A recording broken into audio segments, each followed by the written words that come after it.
I want to say something now about the impact of Jewish history on our experiences now. So the background of the Holocaust, the pogroms, the long-standing conflict in the Middle East, all those things have really influenced the way we respond now to what's going on. So psychologists love to have names for these, and we call it transmitted trauma or intergenerational trauma.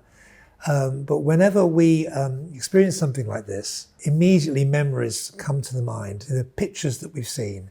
Maybe we heard it from our grandparents, or maybe we just learnt it at school. So the response that we have now is informed and influenced by that previous experience. But we find ourselves reacting very extremely to something that actually isn't actually happening.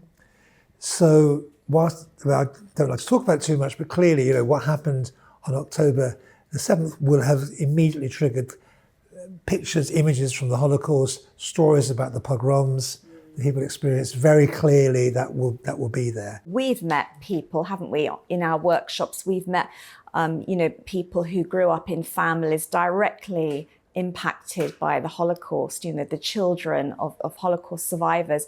As this news broke and as, we became aware of these, tragic and terrible events, they were incredibly triggered. As you say, it's almost like a switch was turned on in their memory, and these incredibly powerful feelings that could have come through transgenerational trauma. It's not that they themselves are necessarily exposed to those events, but they were told about them. Their parents communicated through their behaviors and actions a sense of fear and unrest about the world.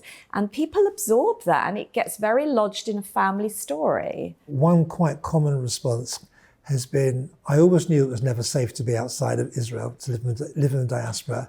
This is just evidence that I'm not safe in London. I need to be somewhere. I need to go and live in Israel.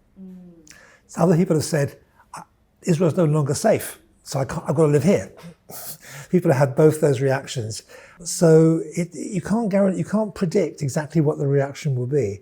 But what you can say is that that past history will be influencing what people experience now. Absolutely, and people have been kind of plunged into this sense of ethical dilemma, torn about how they respond to the news that we're all very aware of. And it's been a very disconcerting time.